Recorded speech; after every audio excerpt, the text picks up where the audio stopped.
চাচা, আমাদের গ্রামের পাশে যে জমিদার বাড়িটা আছে সেটার যে মিথ মানুষের মুখে শুনি, সেটা কি আসলেই সত্য? এটা কোনো গল্প না।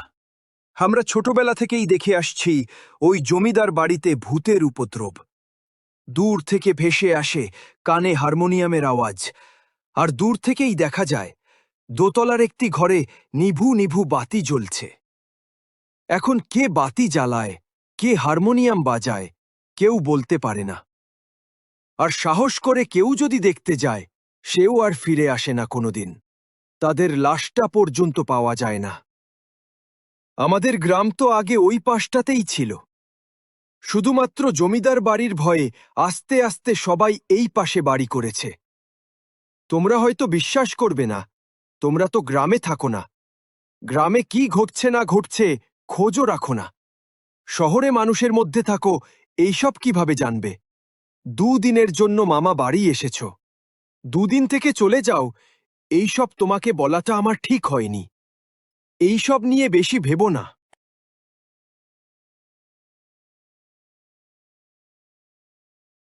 তুই ঘুমাচ্ছিলি দেখে তোর আর ডাকলাম না।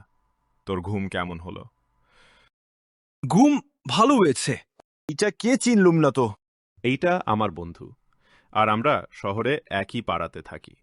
ঘুম থেকে উঠতেই মামা বলল, তুই এই দিকটাতে এসেছিস, তাই আর দেরি না করে চলে এলাম জমিদার বাড়ির ভূত দেখতে। ভূত দেখবে মানে তোমাদের আমি সাবধান করে দিচ্ছি, এইসব নিয়ে কোনো বাড়াবাড়ি করো না, না হলে কিন্তু মহা বিপদে পড়বে। চাচা, ভূত বলতে কিছু হয় না, এসব সবই গুজব। যা লটে তার কিছুটা হলেও তো বটে, তাই না? তাছাড়া নিজের চোখকে তো আর অবিশ্বাস করতে পারি না। কি দেখেছিলেন আপনি?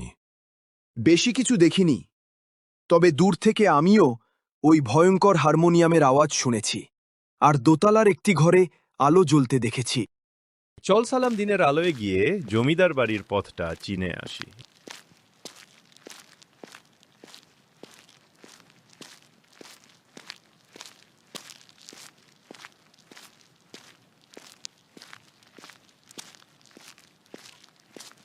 বন্ধু চা দোকানদার চাচা যা বলেছিল তা তো আমার কাছে সত্যিই মনে হচ্ছে দেখতে আসলেই ভয়ঙ্কর। বাড়িটা দিনের বেলাতেও কেমন অন্ধকার হয়ে রয়েছে। আমাদের কি রাতে আসাটা ঠিক হবে? আরে ধুর, চাচা আমাদের ভয় দেখানোর জন্য শুধু শুধু এগুলো বলল। আসলে তেমন কিছুই নাই, এগুলো সবই গুজব। আর এত বড় একটা বাড়ি অনেক দিন ধরে কেউ থাকে না, তাই এমন দেখাচ্ছে। তাছাড়া কিছুই না, আর রাতে আসলেই তো সব বুঝতে পারবো। কিন্তু আমার তো ভয় করছে। আচ্ছা চল এখন বাসায় যাই। আচ্ছা চলো, তবে রাতে কিন্তু আসতেই হবে।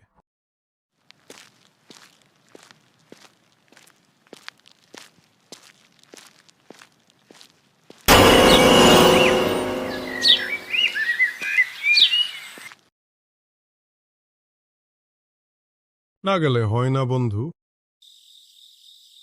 তুই না গেলে আমি একাই যাব, তুই থাক। আচ্ছা চল।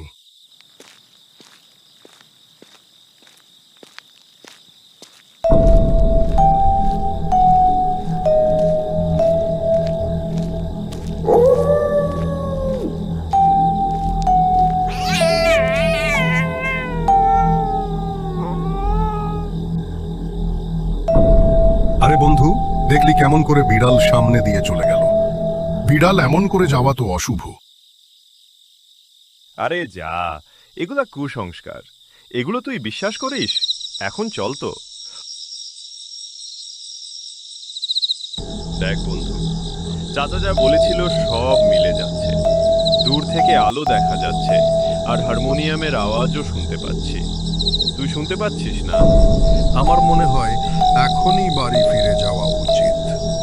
বেশি সাহস দেখাইলে পরে কিন্তু পস্তাতে হবে। কিন্তু চাচা তো বলেছিল দোতলার একটি রুমে আলো জ্বলবে।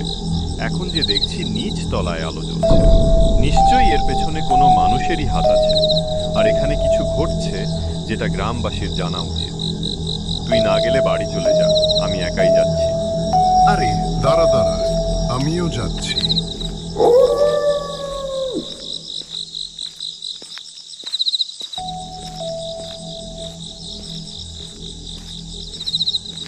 দেখেছিস আমরা আসছি এটা টের পেয়ে উপরের রুমে চলে গেছে। আর যদি সত্যিই অন্য কিছু হয়? আরে আয় তো আমার সঙ্গে, দেখ দরজাটাও খোলা রয়েছে, তাহলে নিশ্চয়ই বাইরে থেকে কেউ এসেছে। প্রধান দরজাটা মনে হয় কেউ বন্ধ করে দিল। ভয় পাস না, আমার পিছু পিছু দোতলা উঠে আয়।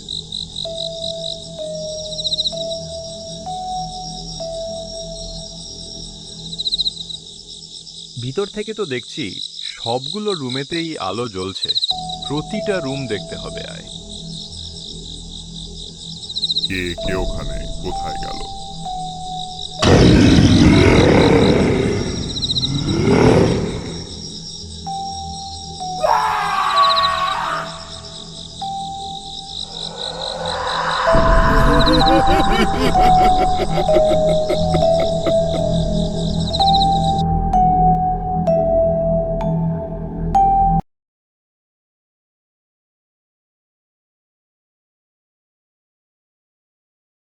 বাবু, ওদেরকে আমি বারবার মানা করেছি, কিন্তু আমার কথা শুনিনি ওরা। আমার উচিত ছিল আপনাকে জানানো। 2 দিনের জন্য আমার কাছে বেড়াতে এসে প্রাণটাই খোয়ালো শেষমেশ ভাগ্নেটা।